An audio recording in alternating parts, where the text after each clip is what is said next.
او بھائی یہ انجینئر کی کیا اوقات ہے؟ تو اور میں اس عقیدے پہ ہیں جس عقیدے پہ غوث پاک تھے، تو اور میں اس عقیدے پہ ہیں جس عقیدے پہ جناب خواجہ غریب نواز تھے۔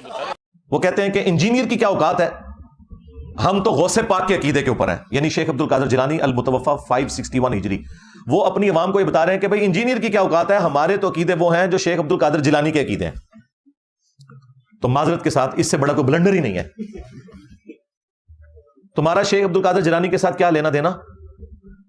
تم نماز کے جس طریقے کو مکھیاں مارنا کہتے ہو، تم نے اپنی پبلک کو یہ بتایا کہ یہ بغلوں میں بت رکھ کے آتے تھے تو رفع الیدین ہوتا تھا۔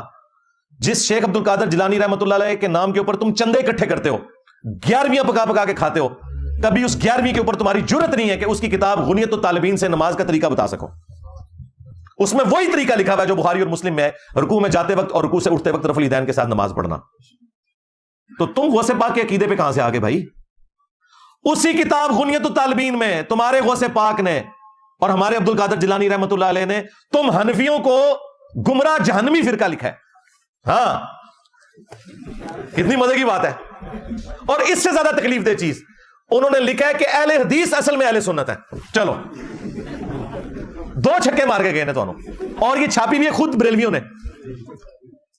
نماز کا طریقہ، عقیدے وہ تو تمہارے والے ہے ہی نہیں تھے۔ استواء علی العرش کے حوالے سے انہوں نے ان کو جہمیہ لکھا ہے حنفیوں کو، اور اپنا عقیدہ اس میں کلیئر کیا ہے۔ تو 11ویں کے اوپر کبھی عبد القادر جیلانی کی کتاب غنیت الطالبین سے تم نماز کا طریقہ بتا سکتے ہو؟ 2 ہی ان کے بابے ہیں جی، انٹرنیشنل بابے، باقی تو سارے لوکل ہیں۔ انٹرنیشنل بابے جو ہے نا 2 ہی ہیں، اور میں ان دونوں کی عزت کرتا ہوں کتاب و سنت کی حدود کے اندر۔ نمبر 1 امام محمد غزالی المتوفی 505 ہجری، اور نمبر 2 شیخ عبد القادر جیلانی المتوفی 561 ہجری۔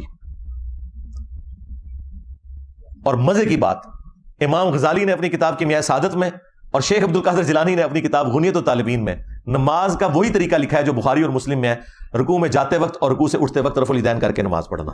اب مجھے بتائیں، یہ جو یہ کہہ رہا تھا کہ انجینئر تیری کیا اوقات، ہم غوث پاک کے عقیدے کے اوپر ہیں، تمہاری تو نماز ہی غوث پاک والی نہیں ہے۔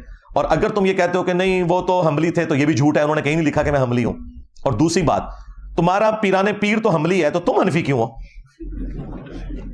اور پیران پیر کو پوری زندگی یہ پتہ ہی نہیں چلا کہ نماز کا سنت طریقہ کیا تھا جو تم حنفیوں کو سمجھ آ گیا۔ بتاؤ مرید کی نماز ٹھیک ہے یا پیر کی؟ آپ کو تو کہتے ہیں فنافی شیخ ہو جاؤ، تو کیوں نہیں ابھی تک فنافی شیخ ہوا؟ ہاں، یہ ان کی لینگویج میں انہیں جواب ہے۔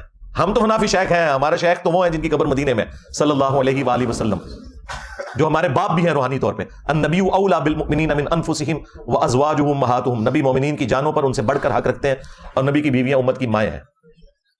لیکن تم فنافی شیخ کیوں نہیں ابھی تک ہوئے کہ تم غوث پاک کی 11ویں جو پکا پکا کے کھا رہے ہو اور تونے بڑھا رہے ہو، کبھی اس 11ویں کے اوپر غنیت الطالبین کھول کے غوث پاک کی نماز کا طریقہ بتایا عوام کو؟ تو یہ بھی تمہارا دعویٰ بالکل غلط نکلا۔